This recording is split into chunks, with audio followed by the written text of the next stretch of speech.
Hello and welcome. My name is Jimmy and this is the brand new 2020 Hyundai Sonata. It's a brand new sedan in a sea of SUVs. First, some background. This is the 8th generation of the series. Hyundai has made some huge headway back in 2010 with its 6th generation Sonata incorporating fluid styling with the then new 2-liter turbocharged engine. For 2020, the Sonata has received huge updates to make it very competitive. Let's take a look at it first. The front end is very sporty and aggressive, but it's designed this way for a reason. Aerodynamically, the new Sonata is able to cut through the wind much better than its predecessor, which should aid in efficiency. Better yet, take a look at these headlights. The daytime running lights flow from the base of the headlight all the way up to the hood. This continuous line flows from the front all the way to the side and around the windows. If you're not a big fan of the front end, the base or the hybrid variant get a different front bumper, which in my opinion looks a little bit better as it's a little bit more sedated. While you may not like the front end, the sides and the rear of the Sonata is very eye-catching. The sharp creases on the beltline and the multi-spoke wheels add character to this rather bland segment. On the rear deck, just above the taillights, there are little fins to smooth out the airflow.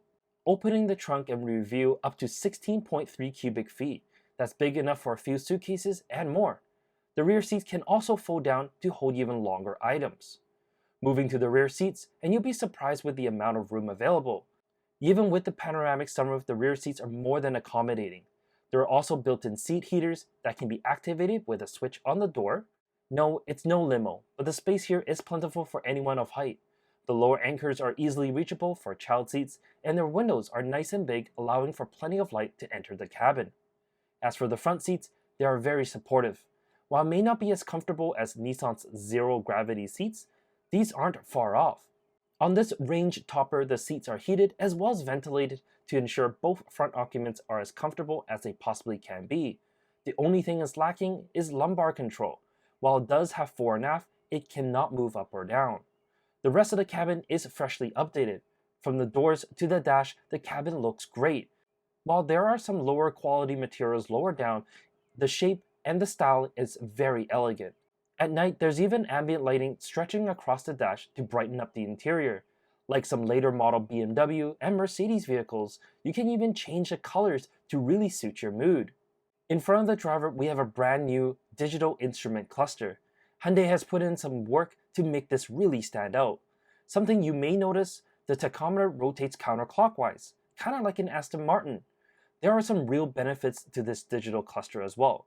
First, when you use your turn signals, the left or the right pod shows a video feed of the blind spot for safer lane merging. It can even show map information and more. While we're here, let's take a look at these stocks. They're much more than just some plastic, wiper, and turn signal stocks. Hyundai has really paid attention while crafting these. As for the steering wheel, it too is brand new. We have high quality touch points and the buttons do feel premium. Mounted high in the center of the dash is a brand new widescreen 10.25-inch display.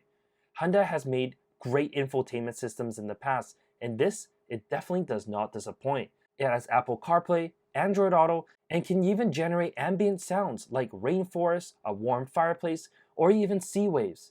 This may be exactly what you're looking for to help your kids fall asleep. While the interface is similar to the previous version in Hyundai products, this wider aspect ratio display does allow more to fit on the display.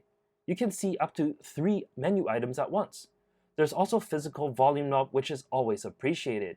Flanking the sides of the display, there are some quick menu items. However, the buttons on the right are a little bit further to reach. You may be better off using the steering wheel controls.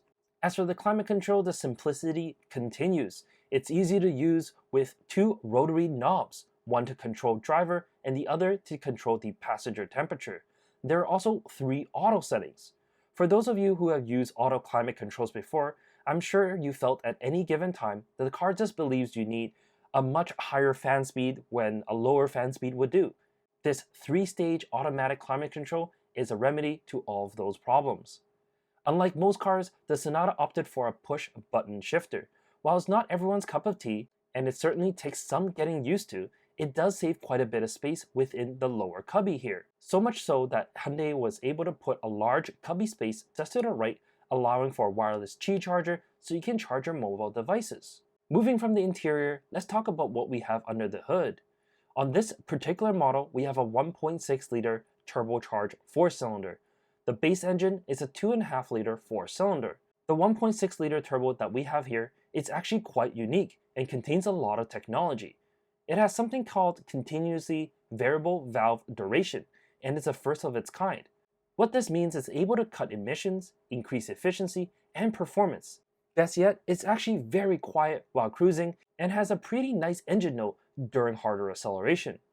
Paired to the engine, it's a smooth and sleek 8-speed automatic which does its job very well. The combination, while good, may not be the best option for those who are looking for outright speed or performance. There are other vehicles out there with more power and refinement, but Hyundai will address this soon with an N-line variant. On the road, the Sonata feels very, very plush. The ride is smooth, and it's just right for any family sedan buyer. It doesn't offer the same agility as some other top performers like the Mazda 6 or the Accord, but that shouldn't be a problem. Most buyers in this segment is looking for something that's more comfortable, and this definitely will surpass your expectation.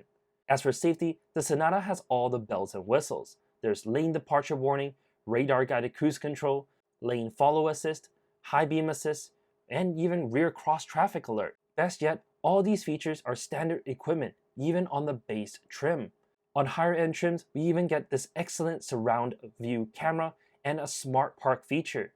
With the press of a button on the remote, the car can move forward or back, in or out of tighter parking spots. Overall, the Sonata is everything you want in a family sedan and more. The amount of tech that's in here is surprising. With a starting price of $27,000 Canadian, and this specific tester that we have here with every single option comes in at $38,600. While only a little bit less than its competition, the Sonata comes with a lot more toys than the rest, which makes it a really good buy. In any case, thank you so much for watching this video. Like the video if you do, subscribe if you want to see more, and have a great day. Take care.